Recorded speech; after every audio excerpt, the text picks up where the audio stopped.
We have seen in algorithmic notations, there should be some sort of control statement, just like we have seen the go to statement when we want to change the flow of execution of algorithm. So their control structure helps a lot. So now we will look at different type of control structures which are available when we are writing an algorithm. First thing is sequential logic, or we can say sequential flow. What we do is the program flows in sequential manner. It starts from step 1 and it goes on until the last step, which is going to be exit statement, or we can say the stop statement. So this is a sequential control, sequential flow of execution of an algorithm. Second type of control structure is selection algorithm, or we can say conditional flow. This makes the major part of an algorithm or a program writing, because this is where the actual control differs from the sequential flow. As we can see, algorithm flows in sequential manner.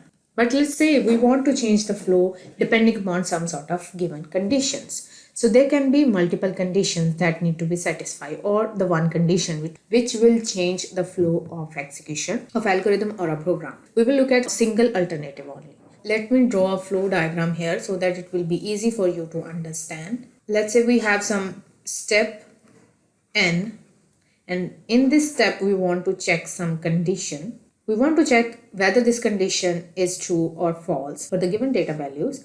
So we will be having two options. Either this condition is going to be false, or this condition is going to be yes or true. If this condition comes up to be true, we need to execute some module, and that is only a single module. And if this condition false, the control will go to the next step in the algorithm, step n+1. In the sequential flow, what might happen is a control of execution after execution step n, it might have gone to step n+1, but we want to change its flow. That's why we are using control structures. So in case of single alternative, we will be having only one module which will be executed if condition comes out to be true. So this is what this flow diagram shows. If condition comes out to be true, control will execute the module and then it will go to the next step. In case condition comes out to be false, the control will go to the next step as in a sequential manner. Let's look at double alternative. In double alternative, we will be having two modules which we will be executing if the condition comes out to be true or false. And for both cases, we will be executing two different modules. This is a flowchart for double alternative. Now look at the condition. We have two alternatives. One module B and another is module A. If condition comes out to be true, we will be executing module A. If condition does not, then we can move further and execute module V. And after the execution of consecutive module, we will move further to the next step. So double alternative means we have two alternatives which is going to be executed depending upon condition comes out to be true or false.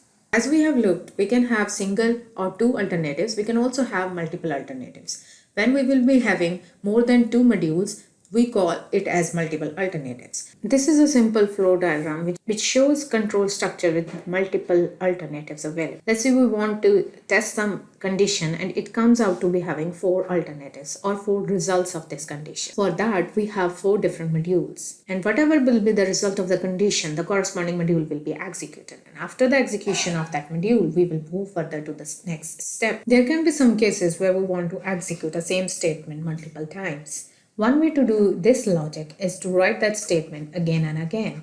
Let's say we want to repeat it, so we will write the step 1. In step 2, we will write step 1 again. So this is the one method. So this is going to take, you will be copy pasting each and every step, and this is going to take a lot of time, and this is not what we want. So we have another alternative which is iteration, or simply we call them as loops. Inside loops, we can have one or multiple statement which will be keep on executing again and again until that condition falls. We can have two type of loops. First one is when we have starting and end point, where we can use and repeat for construct, and another is repeat until or repeat while. So in case of for, we have a start point and we have an end point predefined. But in case of repeat while loop, we are going to execute the loop body until that condition comes up to be false. So this is the difference. So let's say how you can write this iterative statement or repetitive flow inside algorithm. Let's say we have some step, we want to write iterative logic here. So we can use repeat for the variable values, it's k. Let's say it starts from 1 and up to some another variable. Now for this construct, we also want some sort of increment or decrement statement which will keep the execution moving. So let's say we want to increment or decrement this s by some value. So then we can have some module which will be executed, and after that we can end the loop. For the value of k is equal to 1, this module is going to be executed. And after that, the value of k will be incremented so that it can reach to its end point. For repeat while loop or iterative statement, you will be having some sort of condition which will be checked every time the loop body is going to be executed. If that condition comes out to be true, the module will be executed. Otherwise, the loop will be ended.